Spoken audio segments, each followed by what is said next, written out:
While we're waiting on this, can I get some makeup? What service are we using? Need to get to wireless? Yeah. All right. I'm gonna need to get some powder on my nose. Yeah, you do. Yeah. You're a little shiny. Makeup. You're a little shiny. Never mind. I'll just drink some wine. It'll give me a nice glow. Should we? Should we start? We started. Oh, we're going? We're going. Okay. Before you do this, let me show you how to hold a wine glass. I know. I like to grip it. You're making it hot and putting fingerprints all over it. I know. I don't do it right.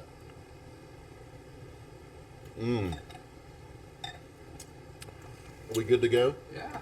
Oh, we're good to go. Tony said we're good to go. You ready to go? I'm ready. I'm ready. Why are we always waiting on Tony though? Well, you know, he's our production man. We got to wait on the signal.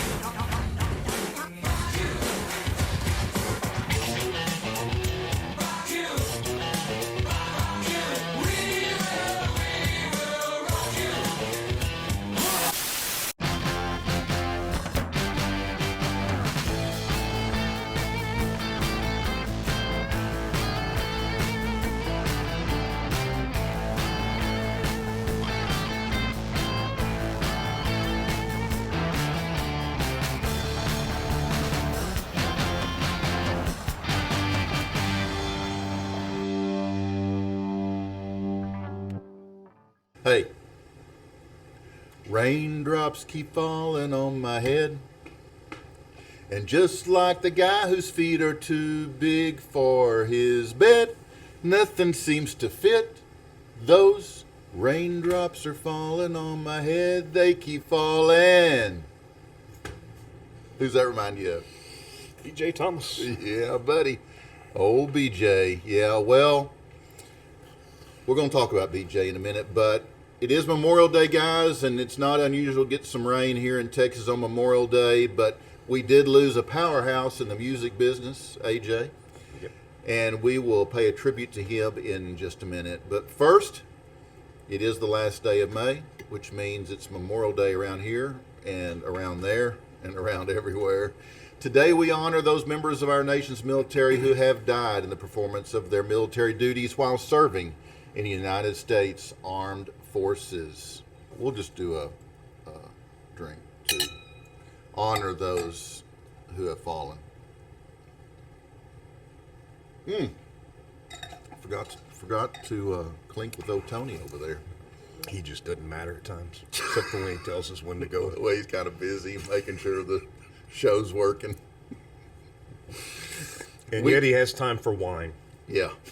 Yeah, oh yeah, it's going to make for a good show. Yeah. Here's to you, Tony. Everything will run smooth now. Guys, we are on the air and live at AJ's Bar, located at 651 South Main Street in historic downtown Grapevine, Texas. Whether you are at home or on a boat or in your Puff the Magic Dragon float ring on some lake in the rain, we hope you are sharing Barside Jive with your friends and your family. And as I mentioned, another huge loss in the music business last Friday was 78-year-old Billy Joe Thomas, a.k.a. BJ Thomas, born August 7th, 1942, passed away on May 29th. He was an American singer widely known for his pop, country, and Christian hits of the 60s and 70s. He made popular recordings of Hooked on a Feeling, 1968. I'm hooked on a feeling. Great song. Raindrops Keep Falling on My Head. Raindrops are falling on my head. Not so much. 1969. You didn't like my rendition? I don't like raindrops falling on my head. Oh. Okay, I get it. Tired of raindrops. Oh, yeah. Wow, we've had a lot. And hey, won't you play another Somebody Done Somebody Wrong song, right? 1975 was the year. Somebody done somebody wrong song. Okay, I was gonna like sing a little bit of "Hooked on a Feeling" just because of the tribute to BJ. Hey, we got a call. So your part is ooga chaka, ooga ooga ooga chaka. Can you do that? No. You can't. Can you do it, Tony? I don't know. Do ooga chaka, ooga ooga ooga chaka, ooga ooga. Just keep going. Chaka, ooga, ooga, ooga, chaka, ooga, ooga, ooga, chaka, ooga, ooga. I can't chaka, stop ooga, this ooga, feeling ooga, chaka, ooga, deep ooga, inside ooga, of me. ooga, chaka, Girl, you just don't realize what you do to me. When you hold me in your arms so tight, you let me know everything's alright. I'm hooked on a feeling. I'm believing that you're in love with me. Where'd you go, AJ? Oh, I was singing to you. Oh, guys. All right. My guest today. Okay, Tony. Thank you. That was really good. Yeah, Ooga. You got that Ooga Chaka down, man. Ooga chaka, ooga, ooga, ooga chaka, ooga, ooga, ooga chaka, ooga. Ooga We need to Chaka. copyright that. Yeah, should. Just that part. Ooga Chaka, Yeah. Ooga, Ooga, Ooga Chaka. My featured guest today is Rod Argent.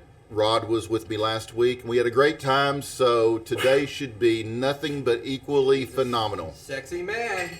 Absolutely. Let me tell you a little bit about Rod. What's his name? Rodney Terence, Rod Argent. Born 14 June 1945. He is an English musician, singer, songwriter, composer, and record producer. In a career spanning more than 50 years, Argent came to prominence in the mid-1960s as founder and keyboardist of the English rock band The Zombies, as well as Argent. Argent is one of the main composers of the Zombies music and made major lyrical contributions to the band's songs. As the band's keyboardist, he used a variety of instruments, including the Mellotron, the harpsichord, and the organ.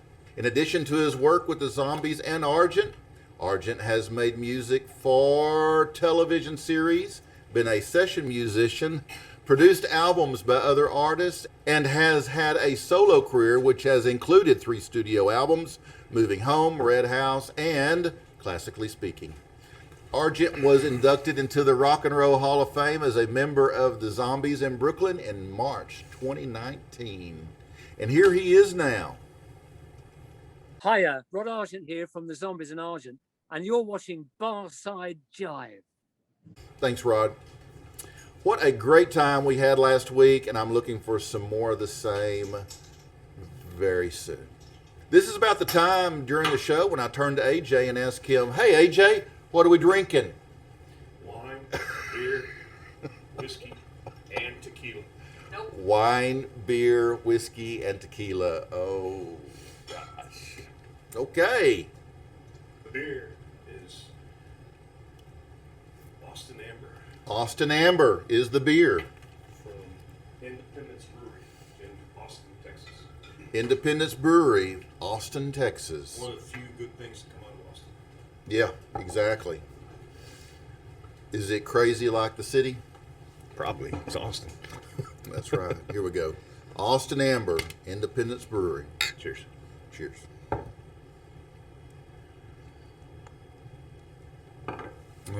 That's good Show you stuff. a treat. Check out this. You ever seen this? That's good stuff. We are drinking a lot today, AJ. Keep your beer from sticking to the coaster. Oh, really? Yeah. It's an old bar trick I learned. What'd you do Put a little salt on on your coaster? Mm-hmm. I don't even have a coaster. it. An animal? I'm an Get a animal. coaster. I'm an animal. Here. Where's my salt? Here, here's another one. There's salt. Here's a couple more. Who needs a fucking coaster? All right. Barside Jive is also sponsored by the Zoo.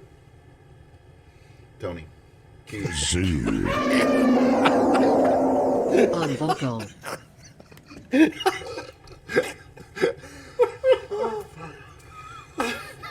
Sorry, the YouTube feed quit. That's luck.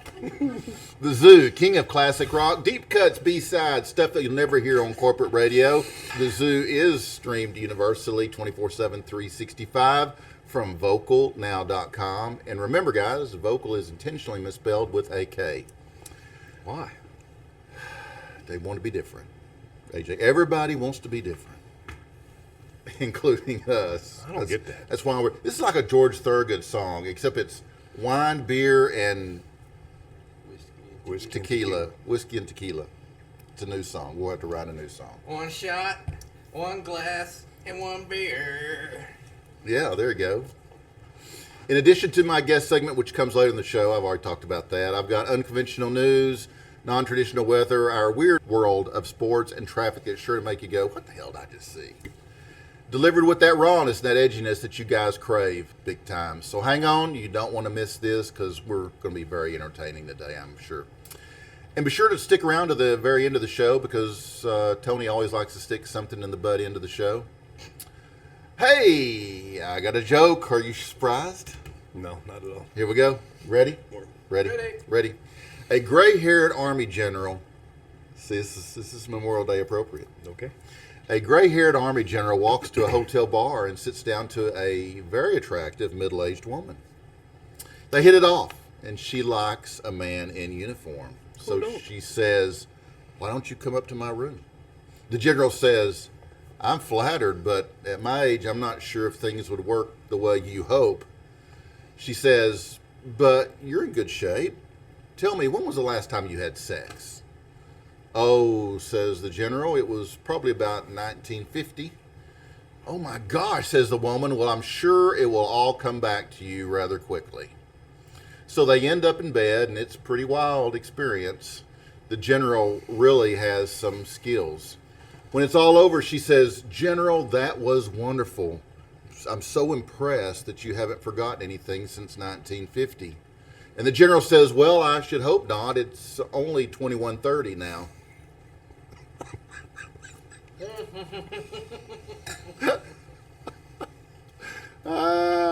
I have it on good authority that you guys loved my last week's life hack. You weren't here. That So- was in Oklahoma. Yeah. So I decided to do it again. How about one of my life hacks?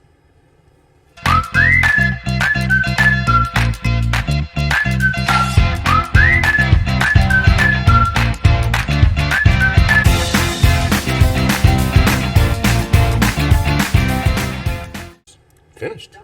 You drank the wine? You forced me to when you started singing. Oh, you got it kind of emotional, didn't you? No. It's kinda I was tough. getting kind of sick. It kind of tugged at your heartstrings. No. No, I know you because you. Not at all. Yeah, you like it. I know you liked it. You're acting like you didn't, but I know you did. So life hack number 78 is eggs are really healthy and should be the foundation of your diet. Now, if you don't like the taste, add some salted butter, flour, white sugar, cocoa powder, and bake for 30 minutes, and voila. God, that was quick. Oh, I guess I went early. If you want to share your life hack or maybe some worthless information with us, give us a call on the bar phone, 46-COVID, 4698-441631, because we know everything, kinda. Tastes like eggs. Tastes like eggs. And remember, knowledge is power, so power up and give us a call. By the way, if today is your birthday and you want AJ to sing a special birthday song to you, just give us a call on the bar phone, 469-844-1631. You should be able to see it scrolling across your screen. Be sure to check out my YouTube channel. Just search Barside Jive Live at youtube.com and click the little bitty bell to receive notifications when I post my premium content, which is free to all of you, just because you're premium people.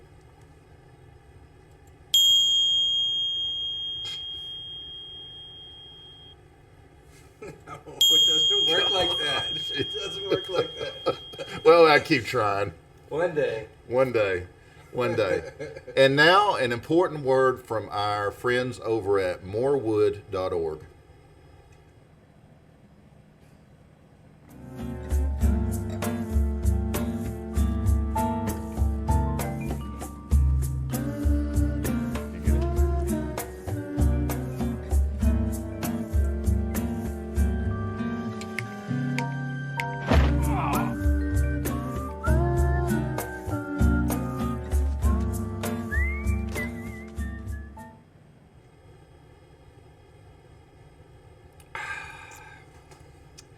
Oh, so guys, plant those trees. Speaking of wood, so Trevor has a dance coming up and he wants to ask out Sally. He would do anything to go with her, and he knows she doesn't have a date. The only problem is that whenever he sees her, he gets an extremely large boner. Before he asks her, he practices not getting a boner, but nothing seems to work. So he decides to just call her up so he doesn't have to risk having a boner in her presence. So he calls her and stutters through the words, but she thinks he's so cute, she accepts. At this point, he realizes he didn't find a solution to the problem, so he just put it off. But then he has a great idea. So he tapes his penis to his leg with Gorilla Tape. On the day, on the day of the dance, he heads over to Sally's house, knocks on the door, and she answers the door. He kicks her in the face.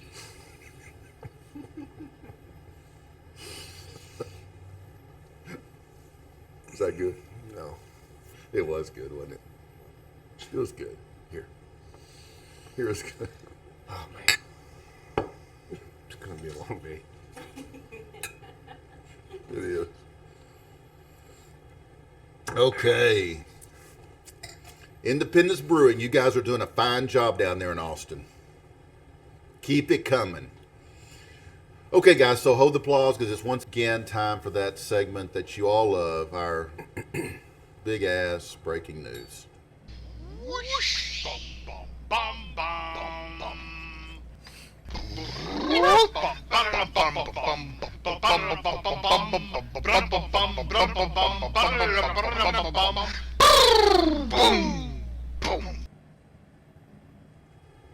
Our top news story, straight in from the Barside Jive news desk, is Republicans counter $6 trillion budget proposal with a fiscally responsible $5.9 trillion budget proposal. Straight out of Washington, D.C., congressional Republicans are speaking out today about the wasteful and reckless spending proposed as part of President Biden's $6 trillion budget plan. As an alternative, the GOP has set forth their own fiscally conservative proposal totaling only $5.99 trillion. Now that there is a Democrat in the White House, we Republicans are once again committed to fiscal responsibility, said GOP Minority Leader Mitch McConnell. We simply cannot afford to saddle future generations with another $6 trillion in debt. If this wasteful and excessive Democrat bill is passed, hundreds of millions of Americans will immediately die. Our proposal saves taxpayers a few $1 billion. If that's not the definition of fiscally conservative, I just don't know what is. Democratic Majority Leader Chuck Schumer said the Republican proposal is far too low to help struggling citizens. If the stripped-down Republican proposal is passed, hundreds of millions of Americans will immediately die, Schumer noted. Though the Republican bill has broad support among the GOP, not all members are on board. Senator Ben Sasse said the $5.99 trillion proposal is still far too large, promised not to vote for any bill exceeding $5.85 trillion. Do these motherfuckers not know how to count? No, man, they don't care. They don't figure you're even paying attention. Well, I would. That's how they get by with pointed it. it out. In related news, the Congressional Budget Office has analyzed the competing bills and determined that they would each actually cost $8 trillion to implement. Also in the news, if that wasn't enough to turn you off, CNN hires Trump as news anchor to recover lost viewers. Atlanta, Georgia. In order to bring back the viewers it's lost since the 2020 election ended, CNN is rehiring the biggest draw for its audience, former President Trump, who will host all the news segments every night on prime time.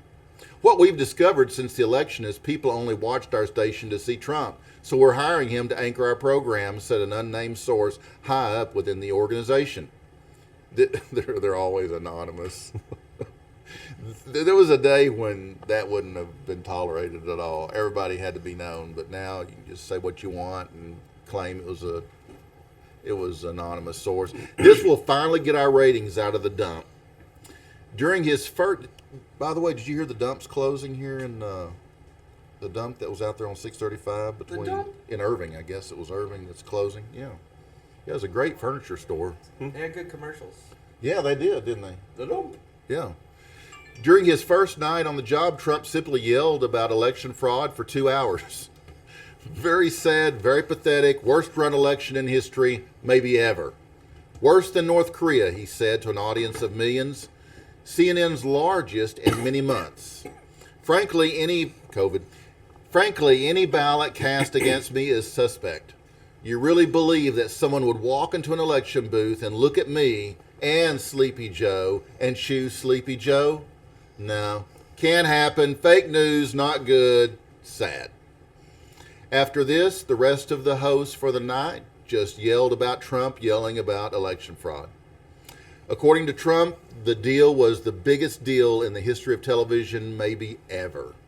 Rumors indicate that Trump was given a majority share in the company, billions of dollars, and unlimited Diet Coke. According to insiders, the headquarters of CNN will also be moved to Mar-a-Lago as part of the deal. After the announcement, CNN's ratings skyrocketed, and they're currently outperforming the WNBA, soccer, and Saturday Night Live. And what kind of wine was that? It was a Malbec. Malbec? The Show. The Show? From Joel Gott. And it has begun. Trump begins running 2024 campaign ads on gas pumps.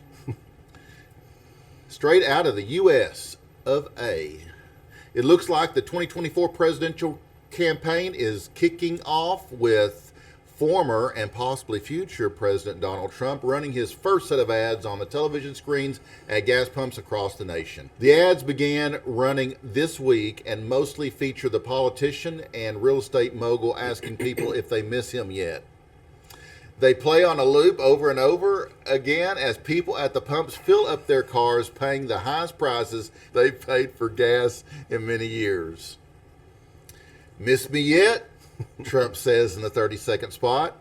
If I were you, I'd miss me. I'm the most missable person, really. Everyone says so. All the best people. I tried to warn you. I tried to warn you people what would happen, but no, you didn't listen.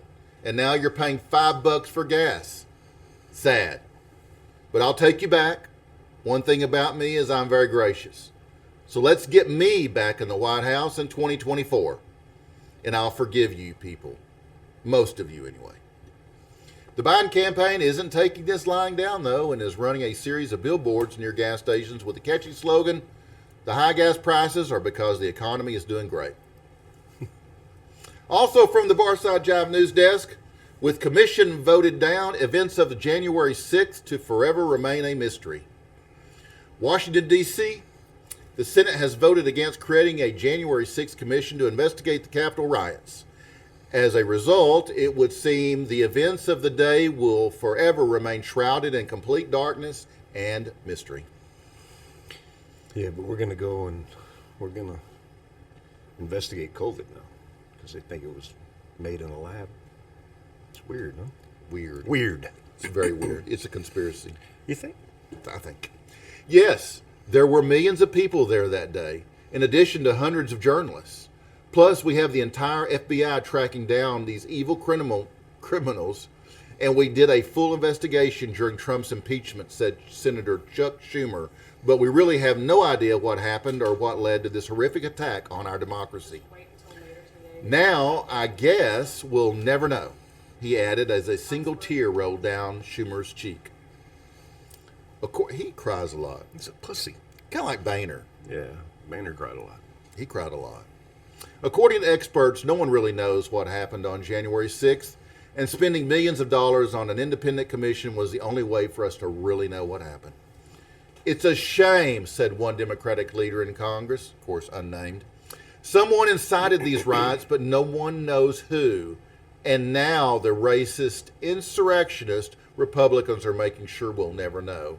If only someone would have recorded the events on a cell phone or something.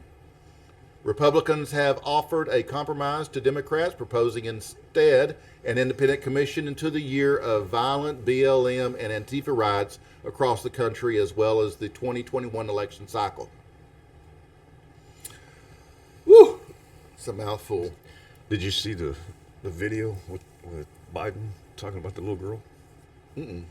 With the way she had her legs crossed and she looked like she was 19. Yeah. I'm especially honored to share the stage with Brittany and Jordan and Nathan and Margaret Catherine. I love those barrettes in her hair, man. I tell you what, and look at her. She looks like she's 19 years old, sitting there with her like a little lady with her legs crossed. She was a baby. I think she was maybe 4 or 5. And he was talking about how he liked her barrettes in her hair. Look at her, isn't she beautiful? She looks like she's 19, sitting there with her legs crossed. That may bump us up to an R rating. Sorry.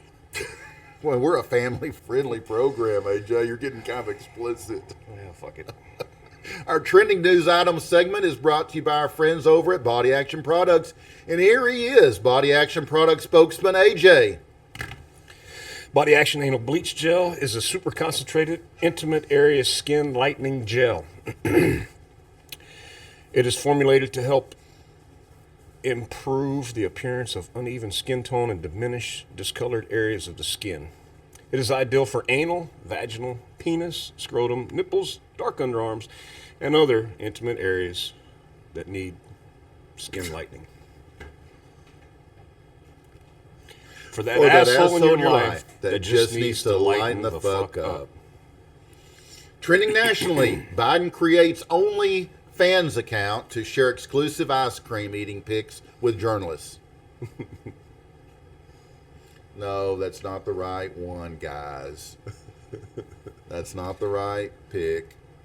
And there we go. There he is. You should get Corn Pop to help him.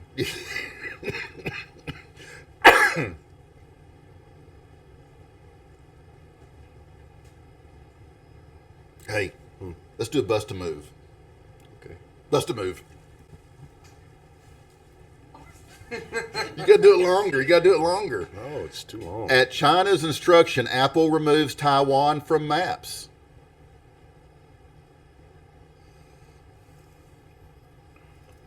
Also trending, Wuhan beginning to rethink newly installed sign reading birthplace of COVID.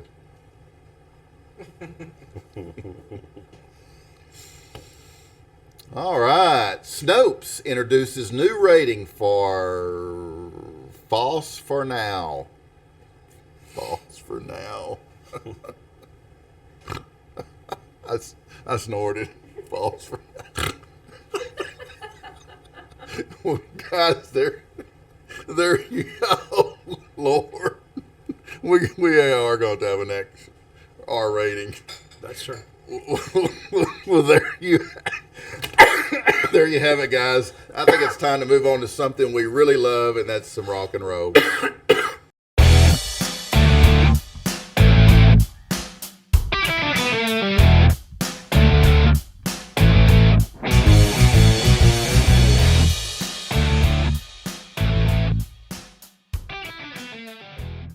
It's May 31st, and here are some reasons why this day matters in rock history.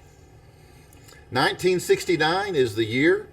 During their Montreal bed-in, John Lennon and Yoko Ono recorded Give Peace a Chance. Yeah, buddy. He'd be disappointed, wouldn't he? It's okay. We were disappointed. Or at least I was. In 1976, The Who earned a spot in the Guinness Book of World Records after playing the loudest performance by a rock band. Their gig in Charlton, England, hit 120 decibels.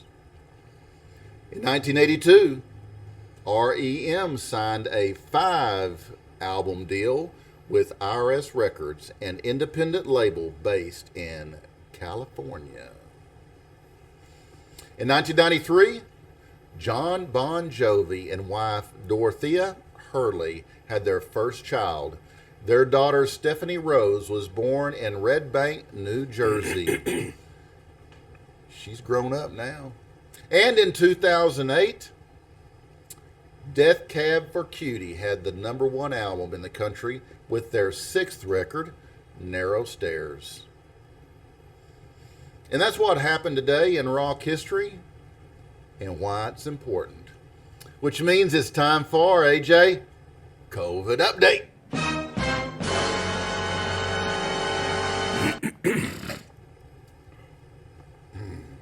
Welcome to year 2 of 14 days to flatten that curve, at least in some parts of the country.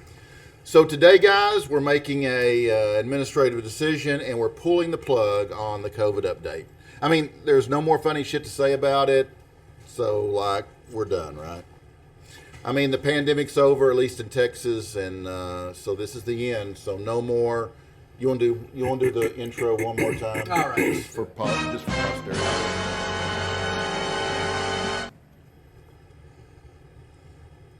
Oop! We got something breaking. Uh-oh.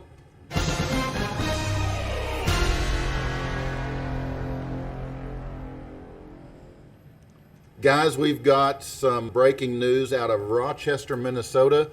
Let's go to Adam Sallet, who is on the scene for an update on a bank robbery. Tyler, just 24 hours ago, this bank in North... That guy right there. What? That's a robber. Oh, that's the robber. Yeah. This is live TV, folks. That's the robber just went by, according to the bank employee. So I got to go here and call 911. I'll talk to you later. Okay, doofus, I'm DC, not Tyler. What an asshole. Yeah, he's got to get his name straight.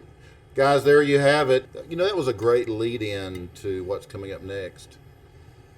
Sports. All right.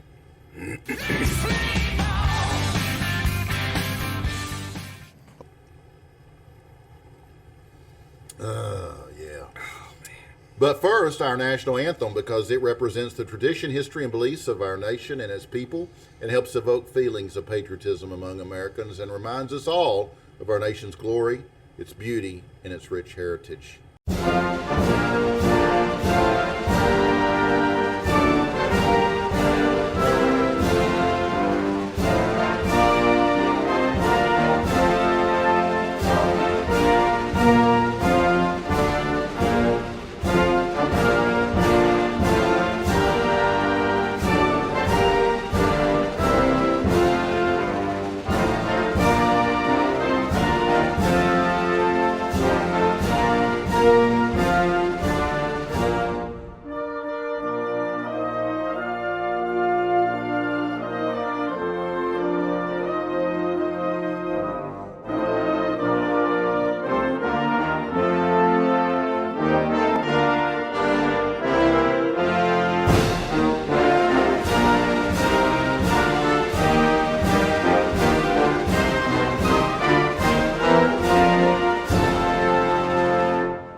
Today we bring you the 2021 Olympic.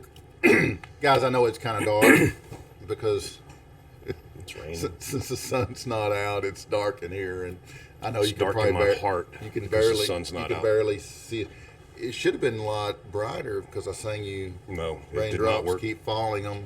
Today we bring you the 2021 Olympic Winter Trials, and we're going to take a close look at the sport of skeleton. Skeleton is a winter sliding sport in which a person races a small sled known as a skeleton bobsled or sleigh down a frozen track while laying face down and head first. The sport and the sled may have been named from the bony appearance of the sled. During elite racing, the rider experiences accelerations up to 5 Gs and reaches speeds over 81 miles per hour. Today, we're going to take a closer look at improved skeleton, where the person actually just races the sled to the finish line.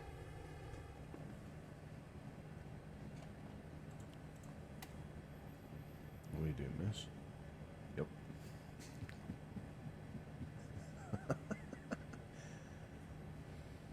Just ride it out, baby.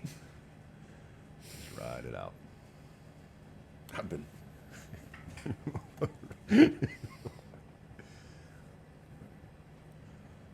Whack! Fall again.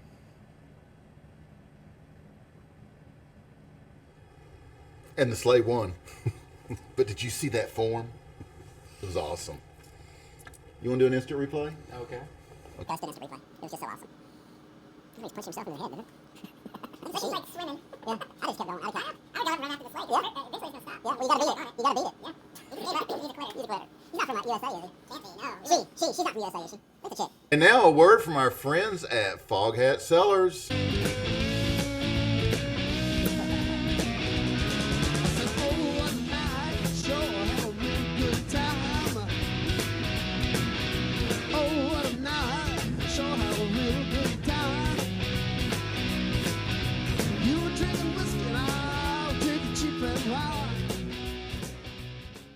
Hi DC, thanks for having us on your show.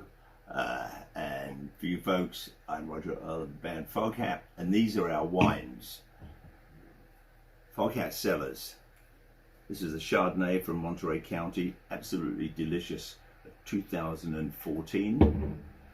We have 2013 Pinot Noir from Monterey County. It's absolutely fabulous, a wonderful drinking wine. If you like Pinots, you'll love it. This is a Cabernet Sauvignon from Paso Robles. All our wines come from Central Coast of California.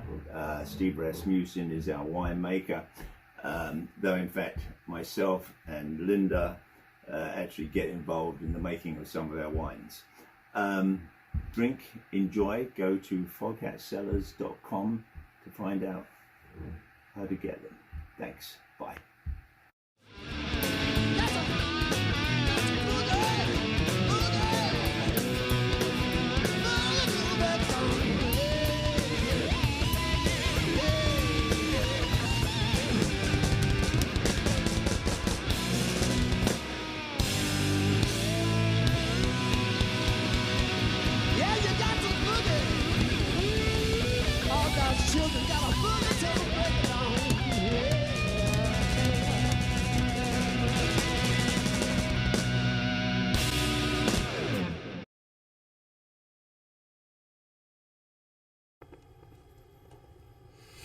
Don't forget to use the coupon code Barside Jive at the checkout screen for your 20% discount off your purchase. You can even get your bottle autographed by the drummer Roger Earl, the only remaining member of the classic lineup, Foghat. That's right, AJ. Great job. And that brings us up to weather.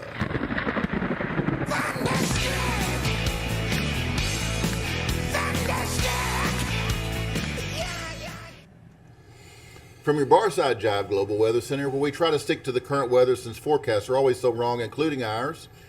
Here we go. Local AJ's weather is currently overcast with thunderstorms and more rain. Yeah. It's 73 degrees with a high expected of 81.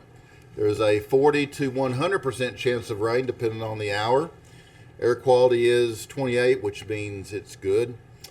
Wind is out of the southeast at 9 miles per hour. Humidity is a moist 81, baby. 81. And the sun will set at 8:31 p.m. Plenty of sunshine, except you won't see it because of all the freaking clouds. Also, the moon phase is the waning gibbous. Waning gibbous. Yeah. Well, I'm excited to hear that. Knowledge is power. Waning gibbous. Waning. Waning. Waning. Waning. Is it kind of like raining? Waning. Waning. Guys from Korea. Waning. Waning.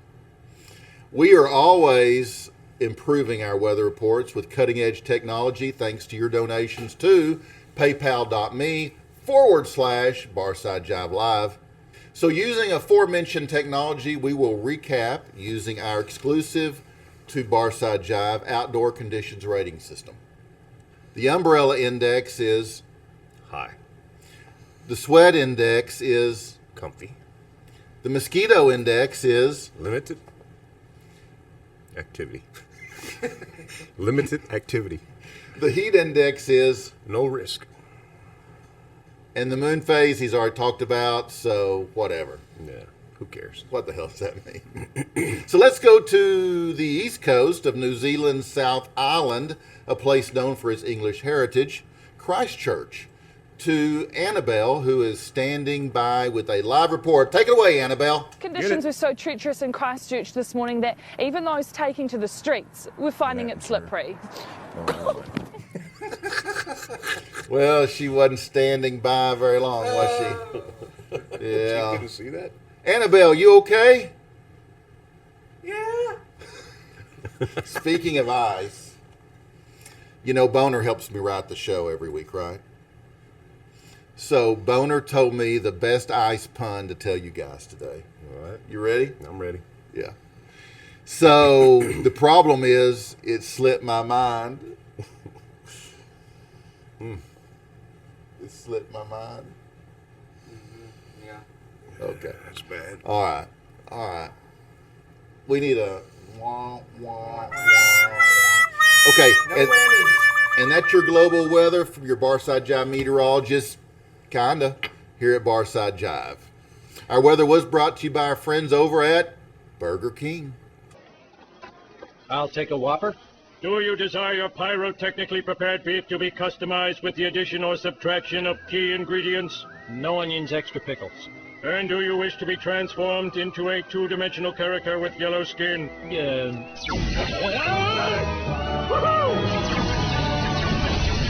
We have here what appears to be an alien invasion. And the line between civilization and anarchy is eroding as Out of my way, you punch!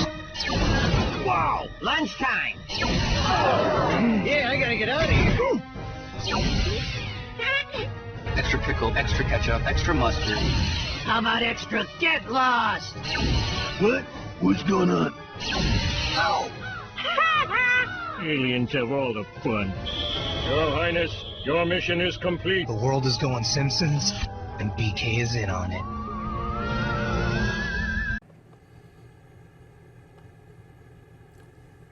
Thanks, Burger King. What are we doing next? Oh, let's take a quick look at traffic, guys. Although I don't intend for you to take it seriously. What was that traffic guy's name last week? Was it Anavid or Anavid or Ava Maria? Anavid? Yeah, whatever. My name is pronounced Anavid, not Anavid. He had a point, really. I mean, who watches traffic or even weather on TV anymore? I never did.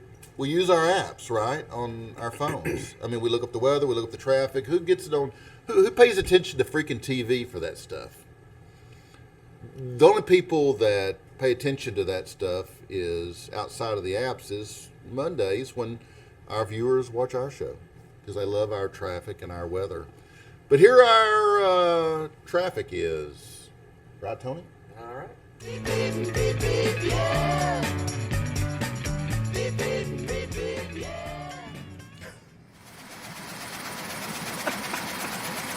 Nothing like a little last minute adjustment. How's it look out there on South Main Street today, AJ? Looks wide open. A little wet. Moving. It's moving. The car's moving. It's nothing. It's nothing. It may be fine here on Main Street in historic downtown Grapevine, Texas. Hold on. Oh, never mind. So let's go to Seobon Basketball in our studio traffic center for an update. Jordan. Is she joking?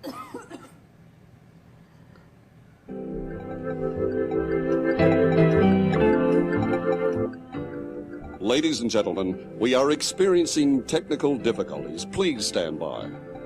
I think Seobon got a little choked up. Somebody needs to do the Heimlich. Yeah. Well, speaking of choking and the Heimlich. No, the Heimlich. Heimlich. Yeah. Right. Well, two hillbillies are sitting at a bar. I mean, it could be like AJ's, right? So just imagine this. Two hillbillies sitting at your bar, having a bite to eat and talking about their moonshine operation. Suddenly, a woman at a nearby table who's eating a sandwich begins to cough. After a minute or so, it becomes apparent that she's in real distress. One of the hillbillies looks at her and says, "Can you swaller?" Did I do that okay? Can you swallow? "Can you swaller?" The woman shakes her head no. Then he asks, "Can you breathe?" The woman begins to turn blue and shakes her head no. The hillbilly walks over to the woman, lifts up her dress, yanks down her panties, and quickly gives her right butt cheek a lick with his tongue. The woman is so shocked that she has this violent spasm and the obstruction flies totally out of her mouth, across the room. As she begins to breathe again, the hillbilly walks slowly back to his table.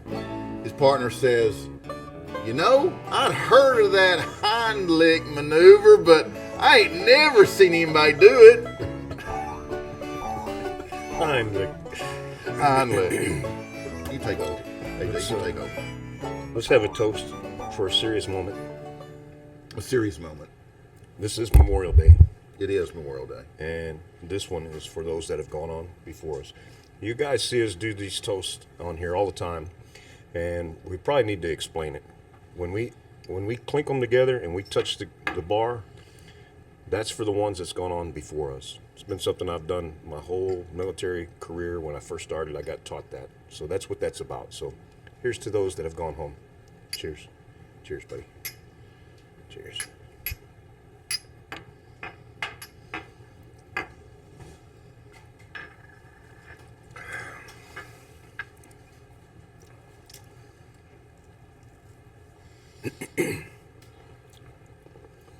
One drink ain't enough, man, you better bring three. When I get drunk, I wanna make it real clear. I want 1 tequila, 1 wine, and 1 beer.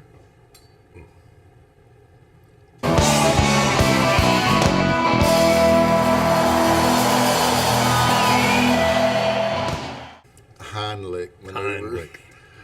I'd heard about that. I'd never seen it done either before. I heard about it. Yeah. The hind. Yeah, hind lick. Hind lick. Well, that'll bring us up to our featured guest segment, which is sponsored by Hip and Hippie. Hip and Hippie is a planet-loving company known for its high-quality, earth-friendly, 100% recyclable candle line and natural body care products. No, your right arm, AJ. It's no wonder eco-supporting people love Hip and Hippie. HipandHippie.com. That's what keep us looking so good, doesn't it? It smells better. Because you forgot the other one. I might have. I was in a state when I woke up. A state? Yeah. The state of Texas. As I mentioned earlier today, my featured guest is Rod Argent, English musician, singer, songwriter, composer, and record producer, and just a freaking nice guy. I mean, he really is. Rod is a super guy. He is the founder and keyboardist of the English rock band The Zombies, and later went on to form the rock band Argent. Both those bands produced some amazing, iconic tunes, guys. Go check them out on YouTube. The Zombies and Argent. Carlos. It's Carlos. Carlos. I'll be right back with Rod Argent after this quick break.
Main screen, baby. Main All screen. right. We're back, main screen. So I just wanted to give a big shout out to everybody that came out this weekend and donated blood. We had 73 sign up, we had 55 show up, and we had 53 that was able to make a donation. So right now, I'm just gonna say it one more time. We're in a critical need for blood right now because of COVID. Nobody's going out, nobody's donating. We're in a bad situation, and we need blood. So come out and donate blood. Got some great background music. Yeah. And again, thanks to those that came out and did it. And if you would have showed up, you could have got one of these shirts. Absolutely. I was there. I donated 3 pints. Double red blood cells. Double red. So double red. I gave 3 times what everybody else gave. So when are we gonna do it again? We're working on that. Probably in about 2 weeks, I'll make an announcement on it. All right. So you got another opportunity coming up. Sign me up in advance. So 'cause I get didn't ready. know about this Get one. ready. Get ready. Okay. We need Tony's it. We in. need it. Morgan's in. I got Morgan's marks. over there. See the marks on it? On the arm? Morgan's over there drinking her wine. She's getting ready for it. She's oblivious. Look at that. They took it from right there. Can you see it? No. Right there. No. I want your hole. So, thank you. Thanks, guys. We appreciate your gift. And if you didn't give, then we appreciate you letting us know. Give us a call. Text us. Call me. What's that number? Stand by, guys. Text blood to...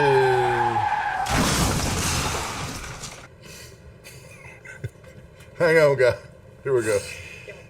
Oh, God. I'll give you the number in just a minute, and then you can text blood to this number, and then we'll text you and let you know when to give. That way we can make a list, because it's very important, because it's to benefit first responders, right? To be police, fire, EMS. Did you find that number, DC? I almost got it. I'm working through Probably here. maybe write that down on your hand. We got it here real close. I think it's coming. I don't think so. I think you're No, too I think far we're down. almost there. I think it's the other way. No, there it is right there. Okay, guys, all you got to do, if you want to participate in this very important project, giving blood for first responders, text us the word blood at 469-844-1631 or 972-400-8848. Either one of those numbers, 469-844-1631 or 972-400-8848. Text us the word blood, and we'll put you on the list for next time. Thank you. How's that? Thank you. Very good. Thank you. Very good. Thank you. y'all. Thank you. Thank you so much. See you next time. All right. Peace, love, rock. Hey, we got an interview coming up. I got a beer to get. Okay, here's Rod Argent. It's the time of the season when love runs high. You are watching Barside Jive with my guest, Rod Argent of the Zombies and Argent. So, Rod, I know you guys formed Argent in about 69, I think it was, and you had... That's right. Is that right? 69, yeah. 69. And you guys had 3 UK top 40 singles, Hold Your Head Up, which is an amazing song, which reached number 5 and spent 12 weeks on the chart. Tragedy. Oh, yeah.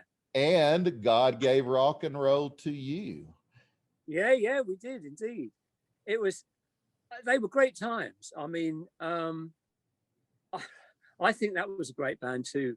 And Russ Ballard's voice was just fantastic because he could be really powerful when he sang, but he got this sweetness when he sang lightly as well in the upper registers that was just beautiful.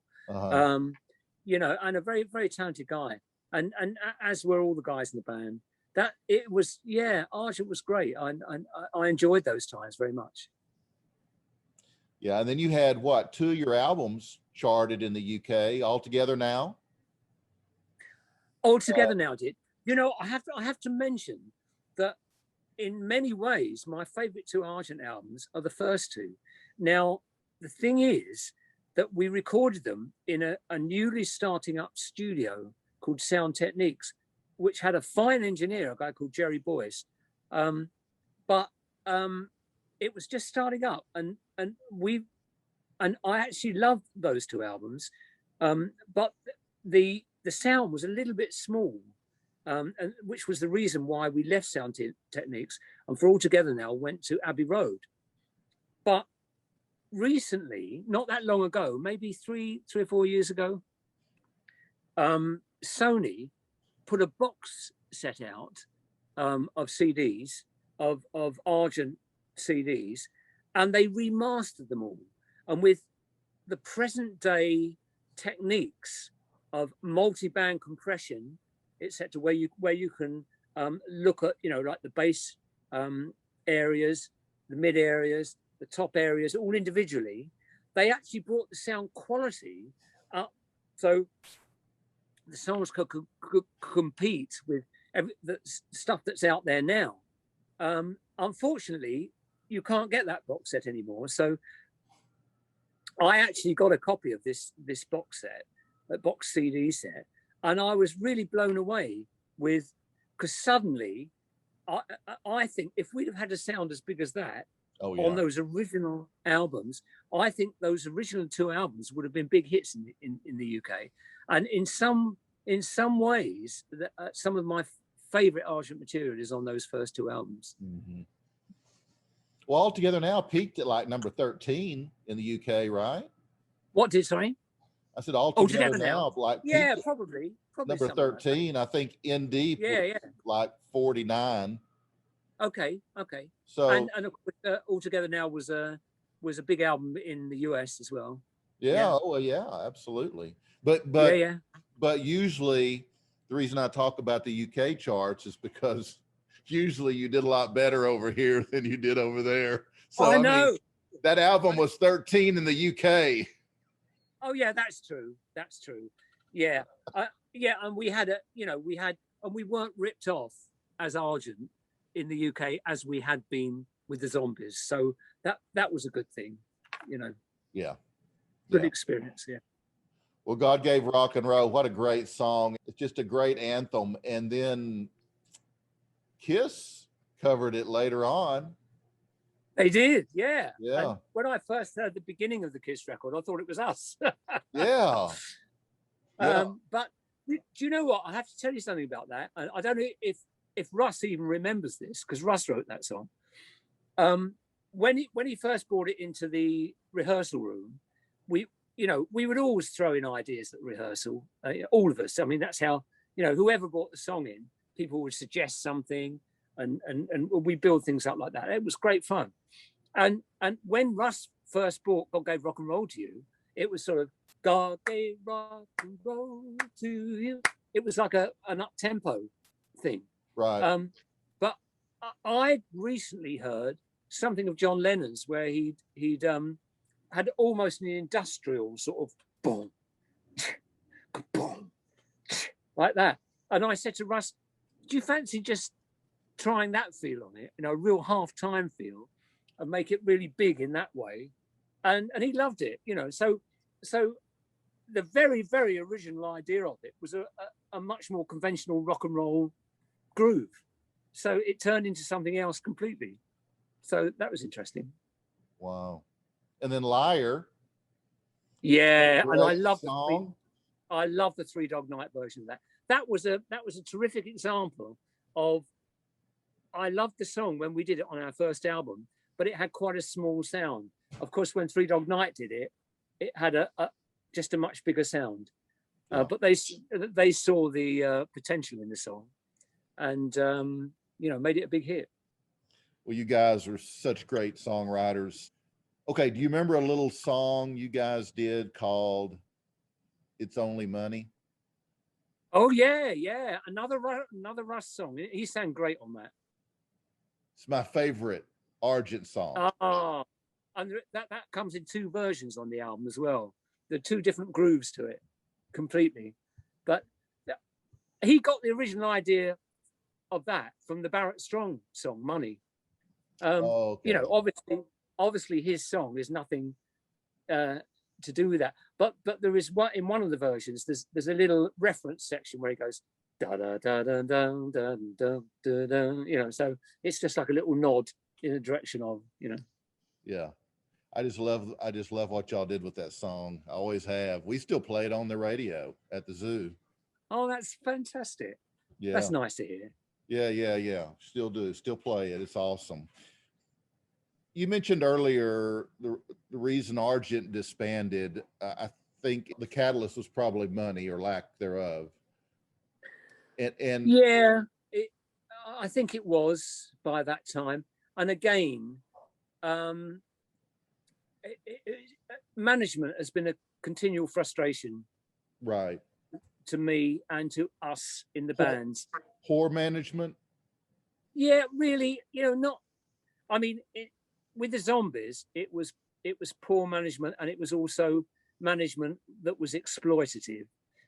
In Argent, it wasn't exploitative, but it just wasn't great.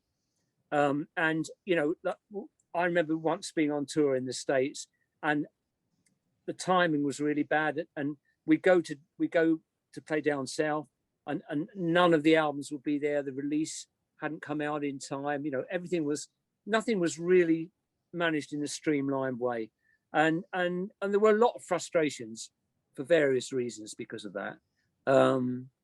So I think that was one reason. But you know, I don't know how you can put your finger onto everything, really. You know, things are what they are.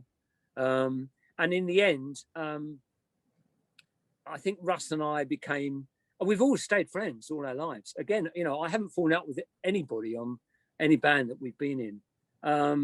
But we weren't gelling in the way that we were gelling when we first started the band, I think. Yeah. And it's just the life of a band, really. And honestly, it's like being married.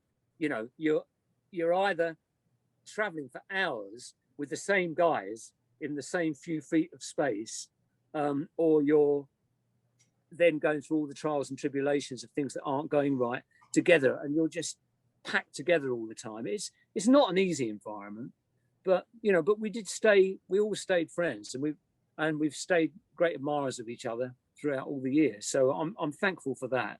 But things have their own life, I think, and it felt like Argent. You know, I've been on the road for 12 years. I had a young family, and I was really missing my young kids, and I didn't ever seem to be there. And that was one reason for me.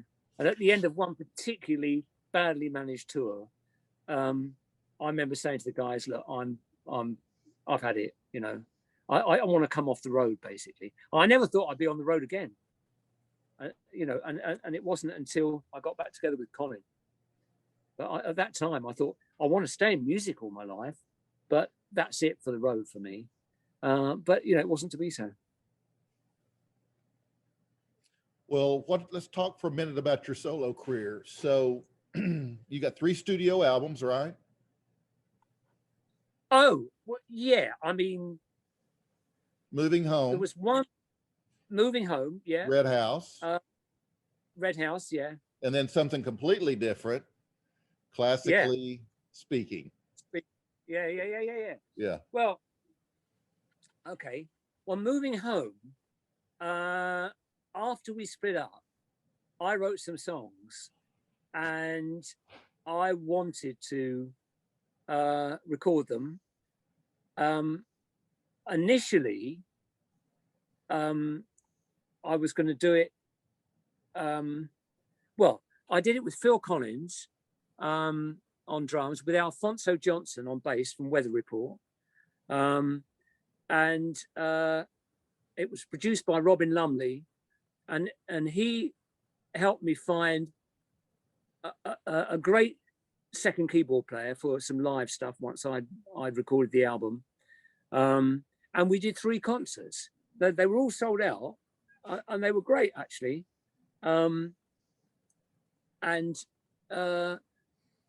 Phil at the time, here's something about it. Phil Collins was going to come and do the concerts with me, and then he was going through a period where he phoned me up and he said, "Look, Rod, I'm not going to be able to do the concerts." He said, "I've got one last chance to save my marriage, and my wife's in Canada at the moment, and I have to go and try and save it. And I said, yeah, of course, Phil, you know, I quite understand. And so I didn't have a drummer, but he said, don't worry, I'll find you somebody really good. And we'd been doing some,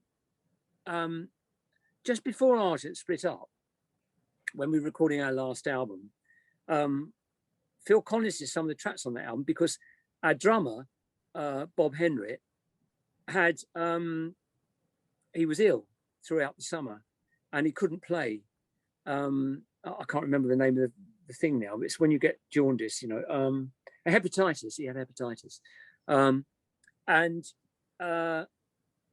So to fill in the time sometimes, we would have these jam sessions and Phil used to come along and he would play for the very first time. We had 2 drum kits set up.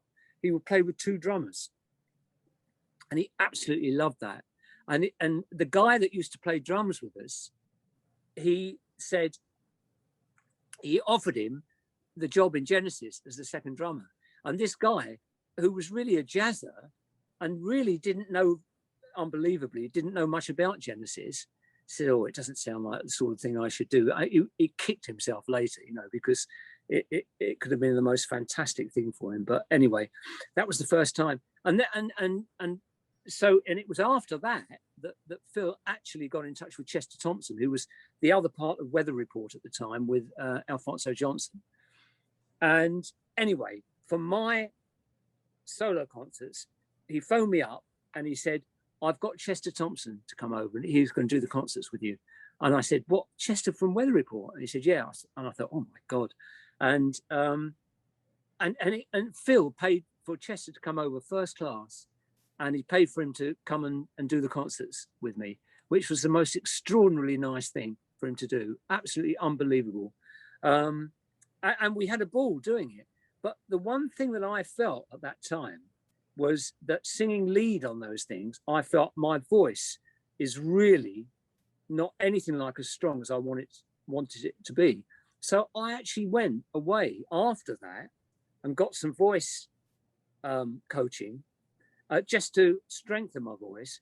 And I think my voice now is 4 times as strong as it was when I was younger. I just wish I'd done it really earlier in my career. And even at this age, I can get higher now and with much more strength in my voice than I could when I was much younger. But that's an aside. And by the time I did Red House, that was put together because my production college at the time, Peter Van Hook. Now, Peter used to be the drummer with Van Morrison, but he's a wonderful musician. And he and I got together and we produced people like, as I said to you earlier, Nancy Griffith and Tanisha Tikaram, Joshua Caddison. And he latched a little record label that he got onto the New Age thing. Now, I was never into New Age, but he was very insistent that he wanted to use that as, he saw New Age as a very different thing. I didn't understand it at all, really. But anyway, I did what was basically quite a chilled out instrumental album, which was Red House. And that was for Pete's label. But I did do one vocal on it, which was a song called Helpless. And even on Helpless, by that time, I think my voice was much stronger than it had been on the Moving Home album. And again, I think it's much stronger now than it was then.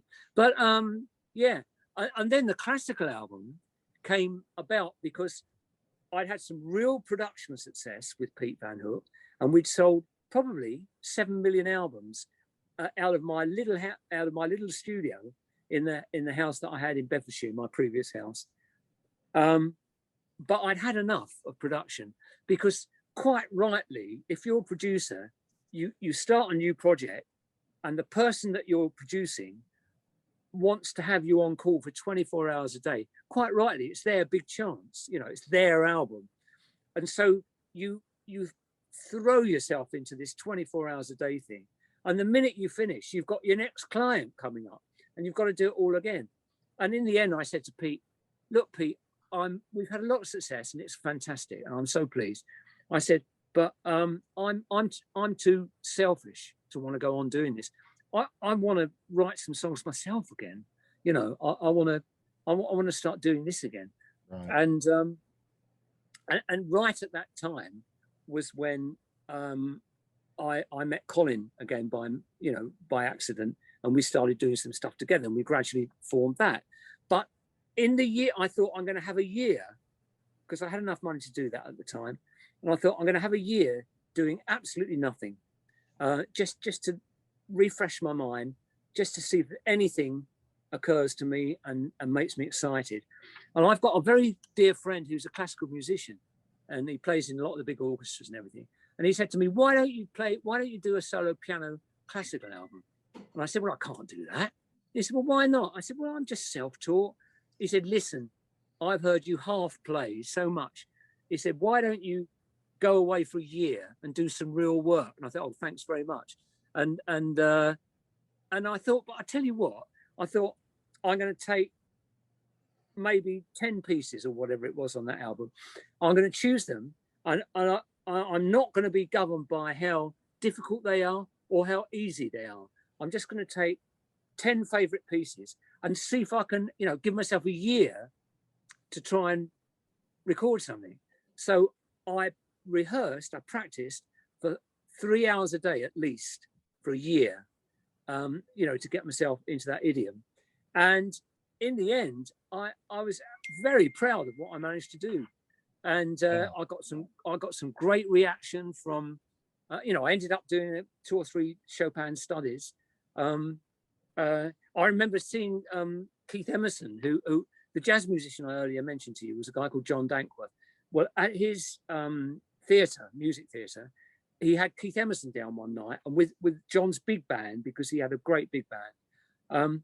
He did a big band version of Tarkus with Keith playing piano and the big band doing all the parts, and it was fantastic. I loved it. And I met Keith afterwards, and Keith was always a hero of mine. I always loved his playing. I thought it was absolutely brilliant. And I said to him, how amazing I thought it was and everything. And he said, oh, John tells me that you're doing something. I said, yeah, I've done a classical album. And I've done 3 Chopin studies. He said, oh my God. And I thought, oh, blimey, that's something if he's saying that to me, And he said, I'm doing some recording at the moment. He said, why don't you pop up? And for some reason or other, I couldn't.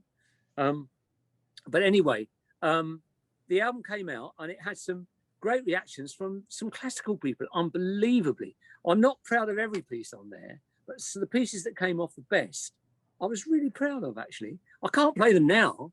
I mean, if I had to go back to that, I'd have to practice 3 hours a day again for a considerable amount of time, to be able to do it. But no, but it was great. And I loved it because I've always loved classical music. I've always loved jazz. I mentioned the Miles Davis Band of 1958 to you. I can still sing all the Cannonball Adderley and John Coltrane solos on that track, Milestones, But that didn't stop me being just as knocked out with Elvis and Little Richard and all that. I didn't see any difference. And I could listen to a piece of Stravinsky and then put on My Baby Left Me or something, and it sounded equally good to me. It's just water from the same well if it works, I think, anyway. Right.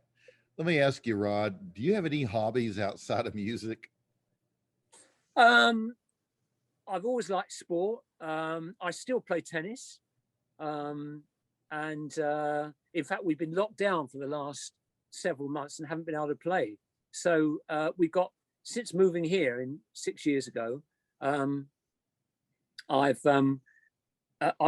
there's a tennis club just 500 yards away from where I live, and they've got a brilliant coach there, and so I've been having a great time just trying to get myself back up to a reasonable standard playing tennis. So as long as I feel healthy enough to do that, I absolutely love doing that.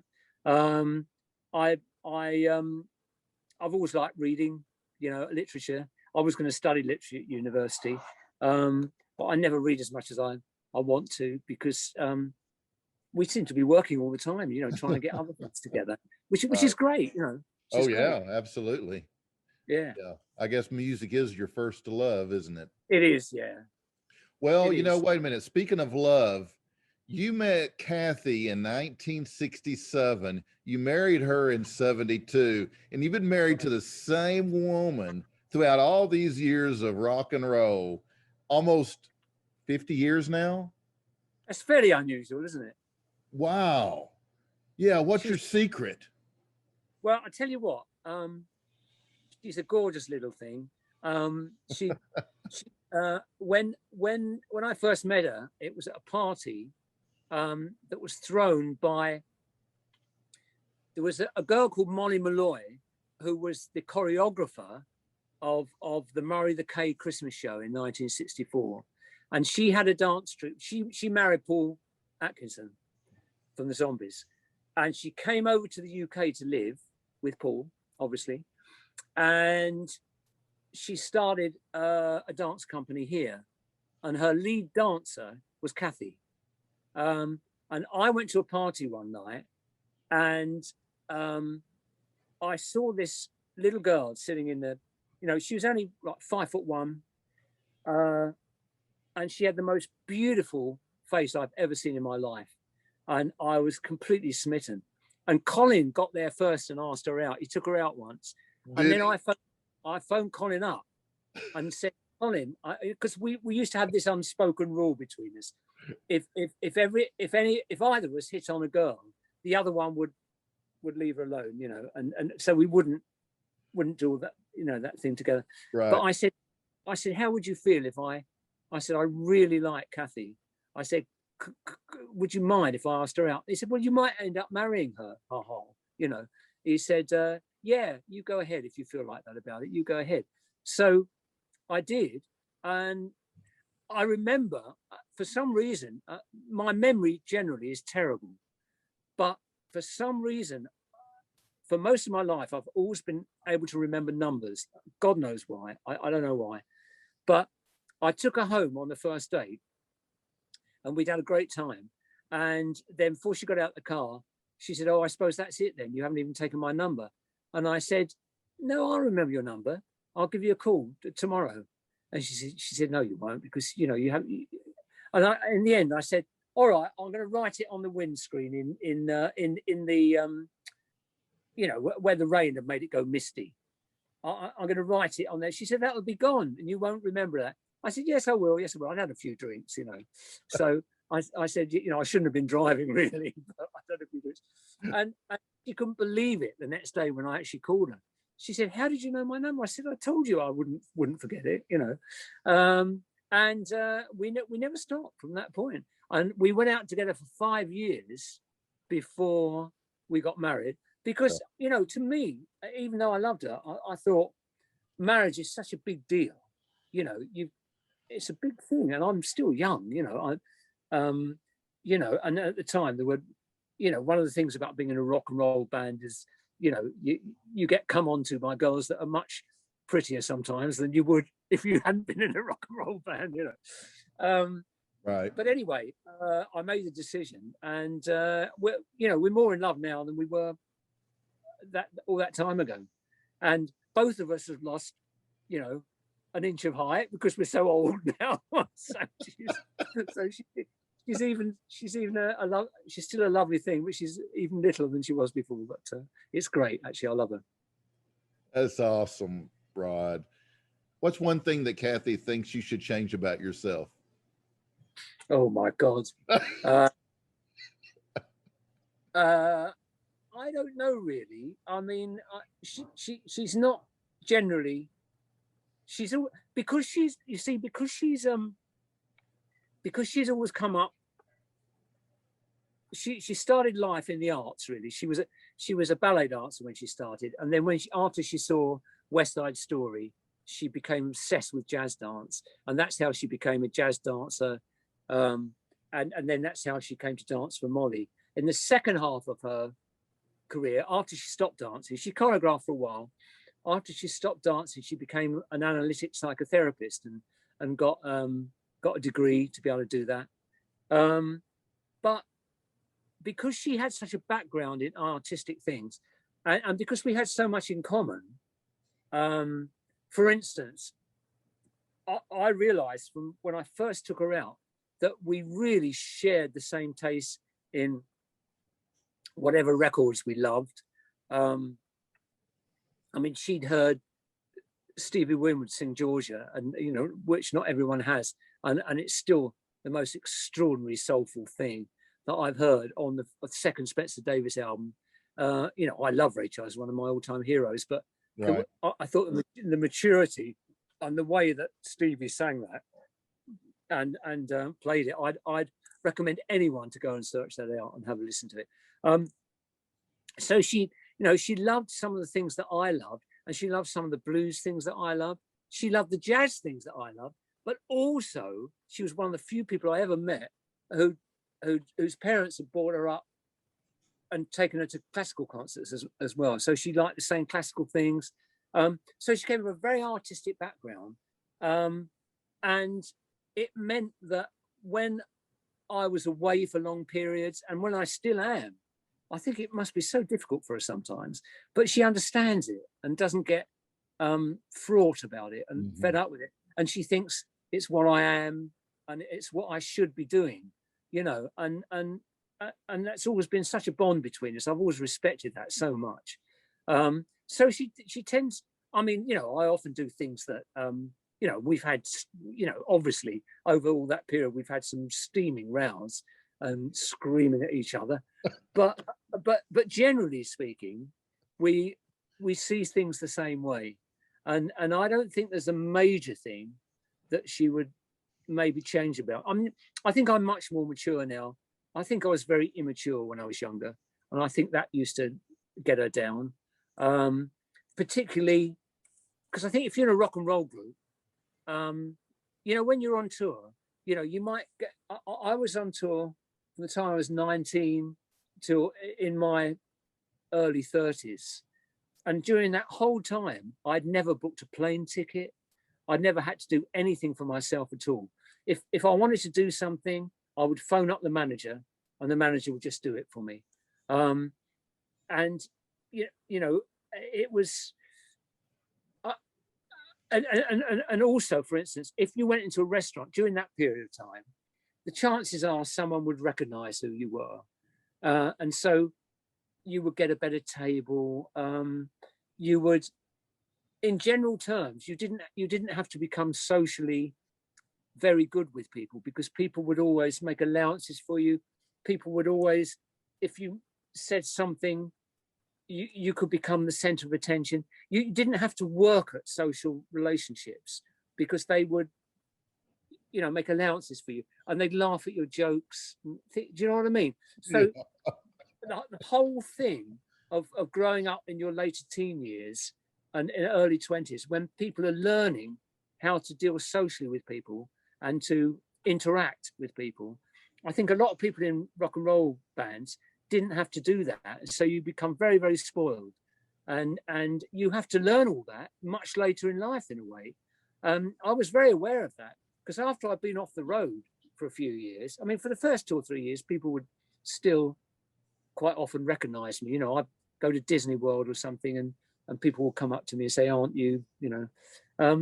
But that fades away, and then suddenly you realize that you've got to learn some of the skills that other people take for granted. And that's something which I think a lot of people in our business grow up much too late, and that's definitely a disadvantage, I think. And I think she feels that I'm a lot more mature now than I was maybe when I was a younger kid, but then that is true, of many people, I think, as well. So for the most part, she thinks you're pretty perfect in every way. She doesn't think I'm perfect in every way, no. But I think she's got to the point where she probably accepts me in most ways. Right. So that's pretty cool, I think. Yeah. Hence the secret to the long marriage, being accepting, of each. Being accepting, yeah, and not wanting someone to be exactly like you are and to fit in with you all the time, and to give each other space. There's a great thing that I can't remember who said it now, but one of the famous philosophers said something like, "Let there be spaces in your togetherness." And I think that's really important. So you can have your own space, but we like to be with each other all the time. And in this lockdown, we're lucky enough to have a lovely old place here that's pretty big, really. And we've got some beautiful land outside us, so we can go for walks and things. So, I mean, my heart goes out to people that have had to suffer this lockdown in maybe a little cramped apartment with 2 young kids screaming up the walls. You know, it must be so hard. So I know that's made things much easier for us. But the thing is, so many people go through life, and the husband has a job and the wife has a job, and they only see each other in the evenings. But when we're at home, we're together all the time, and we don't mind going off and being by ourselves at all. You know, in fact, I can spend all day in the studio, and she doesn't mind that, and she goes off, and she, you know, she's a bit of a painter, so she paints, or she's doing this or that, you know, and I don't mind her having her space as well. I mean, she's going away for a couple of weeks with her sister that she's very close to St Ives as soon as this lockdown's finished. And even though I'm here, you know, I don't resent that at all. That's great. You know, she should have that. So we love being together, but we're not frightened of being apart. And we don't have to have interaction all the time. We like being by ourselves. I think that helps. Right. One final thing, Rod. What's next for Rod Argent? It's the next album, and I can't wait tomorrow to get back on it. 3 completed tracks, 3 more ready to go. I can't wait. Since Jim, my dear cousin, who was the bass player who died 2 or 3 years ago, our bass player, we got a brilliant bass player. He's Danish, and so there are some things of the songs that I've written where we have to all be together to explore grooves and explore whether what's in my head initially is maybe the right way to treat the song, you know. So I can't wait for us to be able to do that. So, but 1 or 2 of the songs we are going to be able to do remotely, if you like. I don't like doing that, but there's one song that I'm very fond of indeed, that Colin's putting the master vocal on tomorrow, and I can't wait to finish that. It was great. We had the very first 2 songs that we did, and we managed to finish before lockdown really got bad. I wanted to see how my studio was working, how things would turn out. Right. So I sent it to one of my favorite mastering engineers in New York at Sterling Sound, a guy called Randy Merrill. He did the last couple of McCartney albums, and I loved the sound he got on Egypt Station. I thought it was absolutely brilliant. And he sent me back a wonderful thing saying, "Thank you so much for letting me work on these wonderful songs." You know, I thought, what a lovely response from someone he's done the world, this guy, you know, Lady Gaga and all these things.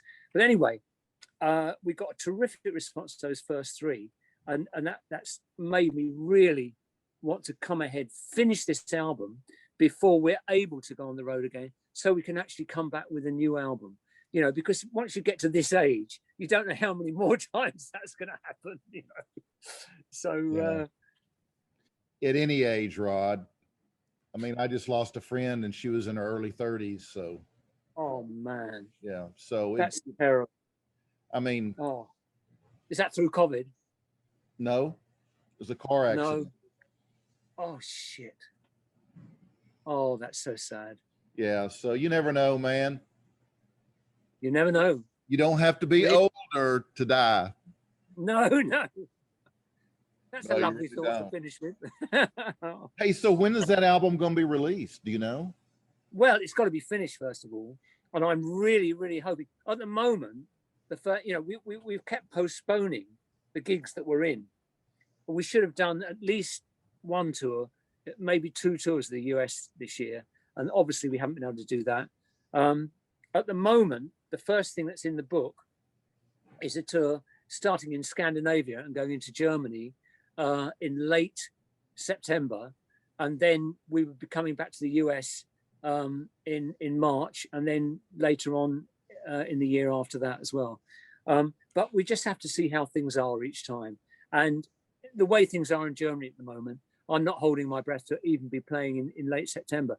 But what I do want to try and do, if there's any way of us finishing this album using that time when we're here, even though our bass player is in Denmark, but using the time, if we can, to finish that album, that will be a great bonus from what's been a very, very difficult time. So I really, really hope that we can finish that album. That's the biggest thing on my mind at the moment. And now, if we can end up with an album that we're proud of again, and come and tour with that, along with playing all the old stuff as well, which we always do, that would be a huge success for us.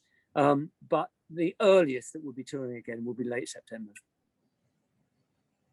Well, I look forward to seeing you guys when you get to United States. I'd love to come meet you. You must do. I really would. Man, I wish you, your family, the very best health, happiness, and success that this life has to offer, Rod. Thank you so much, and same to you, mate. And I truly appreciate you taking the time to do this with me today. It's been awesome. Great pleasure. It's been lovely doing it.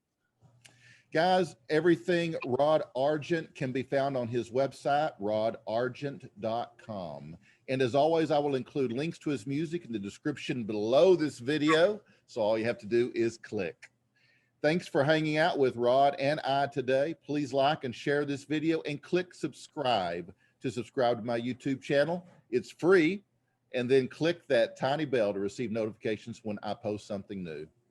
That will wrap this episode of Barside Jive. And until next time, peace, love, and rock and roll. Bye. Bye-bye.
Barside Jive shall not be responsible for any incorrect or inaccurate information caused by this broadcast.